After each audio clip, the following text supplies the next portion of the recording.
Welcome to The Explainer. We all want to live a more successful, more fulfilling life. But what if the secret wasn't about working harder, but about working smarter? Well, today, we're unlocking the blueprint from one of the most influential books ever written. We are diving deep into Stephen R. Covey's landmark book, The 7 Habits of Highly Effective People. Now, if this is your first time here, welcome. This is what we do. We take these world-changing ideas and turn them into clear, actionable explainers. So if that sounds like your kind of thing, go ahead and hit that subscribe button to join us. And trust me, this isn't just another self-help guide. It's a framework that has totally changed how millions of people live their lives. All right, before we even get to the habits, we have to talk about the problem.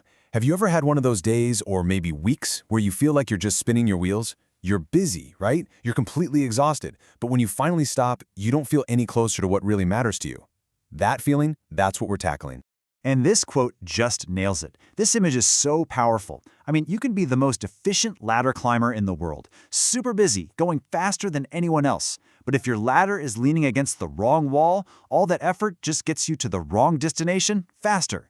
The whole point of the 7 habits is to make sure you're not just climbing, but you're climbing the right wall. So where do we start? Well, the journey begins on the inside. Covey calls this first big phase the private victory. This is all about moving from being a passenger in your own life, feeling like you're just shaped by your circumstances or what other people think, to actually grabbing the steering wheel yourself. It's the huge shift from dependence to true independence. And this private victory, it's built on these 3 foundational habits. Be proactive, begin with the end in mind, and put first things first. These are the habits of self-mastery. It makes sense, right? You got to get your own house in order before you can really go out and build something incredible with other people. Okay, habit 1, be proactive. This is the absolute foundation. It's this profound idea that between what happens to you and how you react to it, there's a space. And in that space lies your freedom and your power to choose your response. It means you stop being a product of your moods or your conditions, and you start being a product of your values. You're in charge. And check this out. It's amazing how much your language reveals. Reactive people say things like, I have to do this, or there's nothing I can do. They're basically giving their power away. But proactive people, they use language like, I choose to, or let's look at our alternatives. It's a tiny shift in words, but it has a massive psychological impact. It reinforces your own agency. All right, so once you've embraced the fact that you are in charge, well, you need a map, a destination. And that's habit 2, begin with the end in mind. This is about creating a crystal clear vision of where you want to go. Before you take another step, you define what success really looks like for you, making absolutely sure that ladder is leaning against the right wall. So here's how it all connects. Habit 1 says you're the creator. Habit 2 is the first creation. It's the mental blueprint, the plan. Then, habit 3 is the second creation. It's the physical one. This is where the rubber meets the road. It's how you bring that vision to life, day by day, by focusing on what truly, truly matters. And this matrix, it's the tool that makes it happen. Let's really look at this because it's a total game changer. See, most of us live in quadrant I, dealing with crises and deadlines, and we get dragged into quadrant 3, which is full of interruptions and other people's priorities. We feel incredibly busy, but we're basically just treading water. The real secret to an effective life, Covey says, is to live in quadrant 2. These are the things that are important but not urgent, like planning, building relationships, exercising, learning. This is where you stop managing crises and start building an amazing future.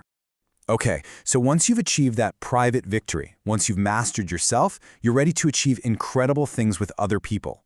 This is the big shift from independence to interdependence. It's this powerful idea that the very best things in life are accomplished when we work together. This is the public victory. And it all kicks off with a major mindset shift. Think win-win. Now, this is not some slick negotiation tactic. It's a whole philosophy for how you interact with people. It's the core belief that life isn't a competition. It's a mindset that is always looking for a solution that benefits everyone. Because if it isn't a win for both of us, then in the long run, it's a loss for both of us. And to do that, you have to move from a scarcity mindset, this idea that life is like a pie, and if you get a big slice, that means less for me, to an abundance mindset. That's the belief that there is plenty out there for everybody. When you really believe that, someone else's success isn't a threat.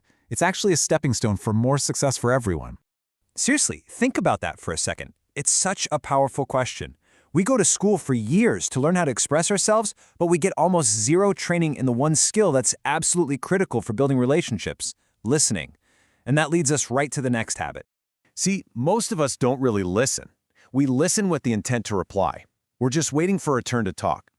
Habit 5 completely flips that around. It's about empathetic listening, taking off your own glasses and trying to genuinely see the world from the other person's point of view. Because here's the secret. Only when people feel truly heard and understood do they become open to what you have to say. So when you combine that win-win mindset with a deep desire to understand others, you unlock the magic of Habit 6, Synergize. This is all about creative cooperation. It means you don't just tolerate differences in people, you celebrate them. You value them because you know that by combining different perspectives, you can create something new and better together. This is the perfect way to think about synergy. It's not compromise, where 1 + 1 equals maybe 1.5. No, this is where the whole is so much greater than the sum of its parts. It's where you and I, with our different ideas, can come together and create a third, better idea that neither of us could have come up with alone. So, you've won the private victory. You've achieved the public victory. But how do you keep it all going? How do you sustain it for life? That brings us to the final and maybe most important habit of all, the habit of renewal. Habit 7 is simply called sharpen the saw. Imagine a woodcutter sawing for hours and hours, getting less and less effective because their saw is dull. When you tell them to stop and sharpen it, they say, "I can't, I'm too busy sawing." We do the same thing. This habit is about taking the time to sharpen your saw, to invest in your greatest asset, which is you. And you do it by renewing these 4 key areas: your body, your heart, your mind, and your spirit. And here's the really beautiful part. This isn't just a checklist you do once. It's a lifelong process that creates something amazing, an upward spiral. As you practice these habits, you don't just stay effective, you become more effective.